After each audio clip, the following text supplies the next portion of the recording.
in the heart of a wealthy suburban town where million-dollar homes lined the streets like trophies, there lived a girl who barely had enough to eat. Her name was Aaliyah. She was 14, dark-skinned, skinny, always in second-hand clothes. To the rich kids at Westbrook Academy, she was invisible, or worse, a target for their cruel jokes. One cold afternoon, the school's grand auditorium was packed. It was the day of the annual Young Virtuosos showcase, a place where the wealthiest kids flaunted their talents. Golden violins, polished pianos, designer suits, and parents flashing cameras like they were at a red carpet event. Aaliyah wasn't supposed to be there. She had sneaked into the back, clutching her worn-out backpack, dreaming of a life she could barely imagine. But fate had other plans. On stage stood Carter Montgomery, the golden boy, heir to a tech fortune, violin prodigy, with a smirk that said he owned the world. He finished his flashy performance with a dramatic flourish, earning thunderous applause. Then, it happened. Carter set down his expensive, custom-made violin, a $50,000 masterpiece, on a velvet pedestal. As the crowd chattered and laughed, Aaliyah, wide-eyed and drawn like a moth to a flame, walked up to the stage. She didn't think. She felt. Her fingers, aching from years of silent dreams, reached for the violin. A gasp shot through the audience like a bullet. Whispers turned to cruel laughter. "Is she crazy? Someone stop her. She's gonna break it." Carter's face twisted with disgust. Security started to move, but before they could reach her, Aaliyah tucked the violin under her chin, closed her eyes, and played. At first it was soft, fragile, like a bird testing its wings. But then, the music swelled. Raw, emotional, heartbreaking. It wasn't flashy, it wasn't perfect. It was real. Every note told a story, her story, of nights crying herself to sleep, of hunger gnawing at her ribs, of dreaming while the world tried to crush her. The room froze. Mothers stopped mid-snap of their cameras. Teachers put down their champagne glasses. Even Carter, standing stiffly at the side of the stage, looked like he'd seen a ghost. Tears welled up in the eyes of the audience. Not because of sympathy, but because, for the first time in that room, they felt something. As the final note trembled into silence, Aaliyah lowered the violin. The air was so thick with emotion, you could almost taste it. Then one slow clap, then another, until the entire auditorium erupted into a standing ovation. Carter's father, Mr. Montgomery, a cold, ruthless businessman, pushed through the crowd, fury flashing in his eyes. He stormed up the stage, yanked the violin from Aaliyah's hands, and snarled, "You have no right to touch something that's worth more than your life." Gasps again. Aaliyah's hands shook, but she didn't cry. Not this time. Instead, an older man stepped forward from the shadows. Someone no one had noticed before. Mr. Emerson, a world-renowned music director and secret guest judge for the event. He had seen everything, and he had made his decision. "Actually," he said, voice steady like steel, "she just proved she has more talent in her little finger than your entire checkbook could ever buy." The room fell silent. Carter's face paled. Mr. Emerson turned to Aaliyah, offering his hand with a small, genuine smile. "I'd like to offer you a full scholarship to the New York Conservatory of Music. All expenses paid. If you'll accept it." For a moment, Aaliyah couldn't speak. She looked around, at the shocked faces of those who laughed at her, at Carter's crumbling arrogance, and realized this was her moment. She took Mr. Emerson's hand. The auditorium exploded with cheers. Justice, sweet, inevitable, unstoppable.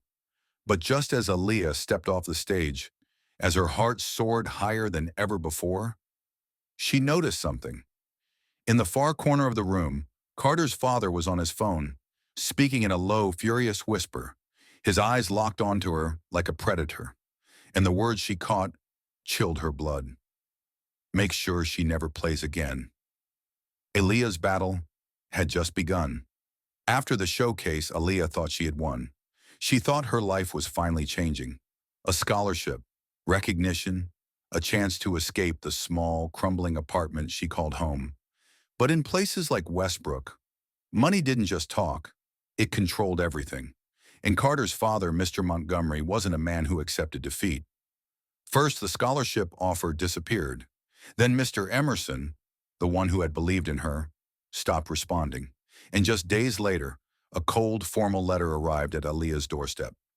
We regret to inform you that your scholarship has been revoked. No reason, no apology. Just a door slammed in her face. Her mother cried, clutching the letter in trembling hands. But Aaliyah had cried too many tears in her life already.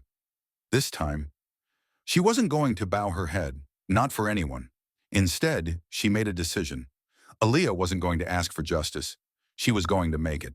She started working after school, cleaning houses, delivering groceries, saving every penny. And late at night, after homework, she studied. Not music theory, not violin techniques.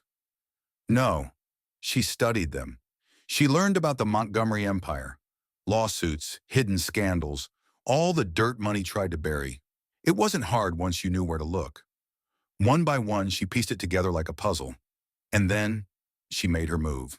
Instead of posting it online or shouting it to the world, she did something smarter. She sent a single quiet email, filled with everything she had found, to the new headmistress of Westbrook Academy, Mrs. Holloway, a woman known for being fair and fearless. The next week, the school held an emergency assembly. Parents, teachers, reporters, everyone packed the gymnasium, buzzing with rumors. Carter sat in the front row, relaxed, his arms crossed. He still believed he was untouchable, that no one could touch a Montgomery, until Mrs. Holloway stepped up to the microphone and began to speak. For too long, certain families have used their wealth to control this institution, she said. Today, that ends. One by one, she laid out the evidence. Fraud, bribery, blackmail, all tied directly to Mr. Montgomery.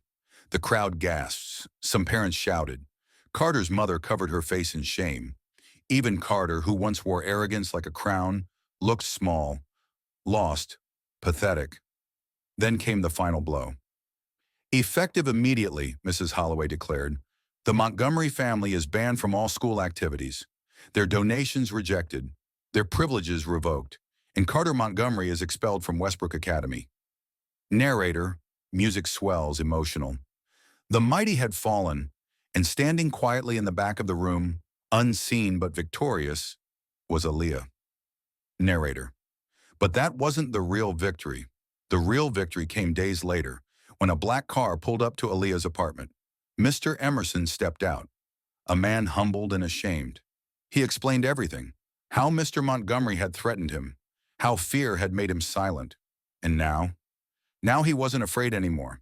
He handed Aaliyah a thick envelope. Inside, an even better scholarship, full tuition at the New York Conservatory of Music, plus a monthly stipend to support her family. Tears welled in Aaliyah's eyes. But this time, they were tears of joy. The girl they laughed at, the girl they underestimated, the girl they tried to erase. She had not only survived, she had risen. Months later, in a glittering New York theater, Aaliyah stood backstage, violin in hand, preparing for her first solo performance before a sold-out crowd. She thought about Westbrook, about the Snickers, the stairs, the slammed doors, and she smiled, because every note she was about to play was a note of defiance, a note of victory, a note for every kid who had ever been told they weren't good enough. Narrator, voice soft, powerful. When the curtain lifted and the first note sang out from her violin, the world didn't see a poor black girl anymore. They saw a star. And Carter Montgomery? He disappeared into obscurity, forgotten by the same people who once praised him. Never let anyone tell you your worth is measured by the price of what you touch. Your worth is in what you create, in what you endure, in the courage you show when the world tries to break you. Real power, real greatness, comes not from wealth, but from resilience. And Aaliyah had it in abundance. She didn't need their acceptance. She didn't need their permission. She had herself, and that was enough. The world may doubt you. Let them. You have a destiny no one can deny.